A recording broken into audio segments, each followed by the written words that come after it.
Hi, my name is Caroline. I was born in Australia, but quickly travelled to my mother's village on the Pacific island of Kiribati, where my father taught as a lay Catholic missionary. There, I was baptised as a baby. My father had named me after Caroline Chisholm, who was an inspiring, progressive 19th century humanitarian. Caroline Chisholm was respected for her social work, especially with female immigrants and the Aboriginal people. Dad has always encouraged me to seek inspiration from altruistic female role models like Caroline Chisholm. After my mother's tragic plight, my dad returned to Australia with me and my two older siblings, Jo and Alice. I basically grew up without my mother, so my dad took extra care of me. We still enjoy walking along the beach together. Once we were walking along the Sandgate foreshore and came across a young baby bird on the footpath. I picked it up and Dad helped me to climb the tree and place the baby bird safely back into its nest. I am also inspired by the Beatitudes, especially, "Blessed are the poor in spirit, for theirs is the kingdom of heaven." My faith and belief guides my research at QUT and my work in Centacare.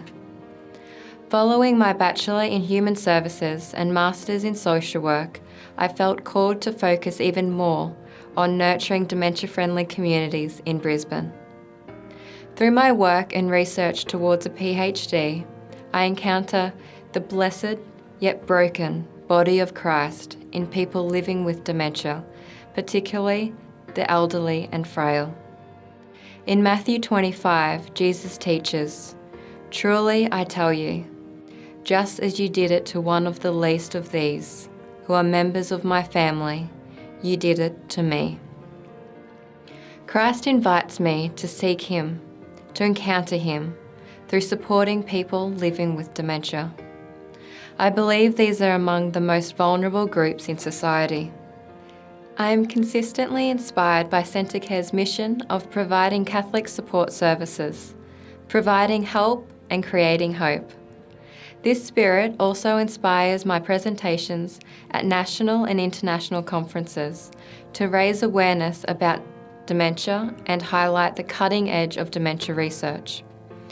When the gravity of reality takes its toll on my energy or optimism, I visit the St. Stephen's Chapel for Mass, or to share a personal prayer with our Blessed Mother Mary and our own Australian Saint Mary MacKillop.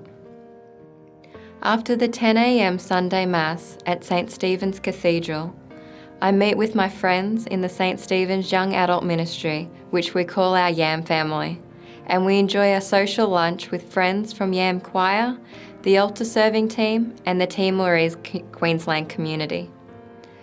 This revitalises me to focus on the blessings in my life and the small but important steps forward. I am passionate about adapting a UK concept to create a more inclusive environment for people living with dementia, to enable them to live in the community for longer. Through Centacare in Brisbane North, we have developed a memory cafe.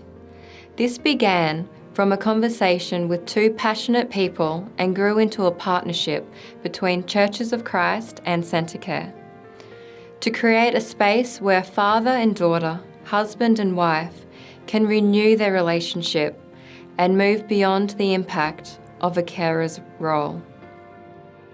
This grew to encompass multiple sites across North Brisbane, growing from one to many memory cafes, creating dementia-friendly communities.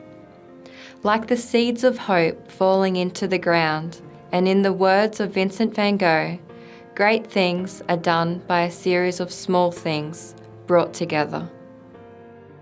We try to offer meaningful engagement so people's dignity is maintained throughout all the stages of their life.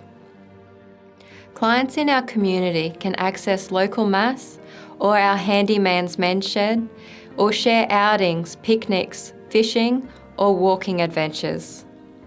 There are options to garden or create arts and crafts, volunteer with Meals on Wheels, or assist in the kitchen to cook a communal meal. We simply try to offer a place at the table to feel welcome, able, and valued members of our community. It pains me when I hear people living with dementia referred to as sufferers or disabled. Jesus teaches us to value the dignity and capacities of every person, no matter the challenges in their life. This inspires me to seek a person-centred, strengths-based approach, starting from the use of inclusive language. It's not easy, and sometimes I make mistakes, but I try to remember Pope Francis' encouragement: while we can tire from asking for mercy, God never tires of giving us mercy. Working with elderly and people living with dementia means I encounter the tangible loss of death. When life becomes too challenging, or the research deadlines and work duties overlap, and I feel exhausted or broken down, I try to remember this text from Psalm 107. Their hearts were bowed down, with hard labour they fell down, with no one to help. Then they cried to the Lord in their trouble, and He saved them from their distress. He brought them out of the darkness and gloom, and broke their bonds asunder. Let them thank the Lord for His steadfast love, for His wonderful works for humankind.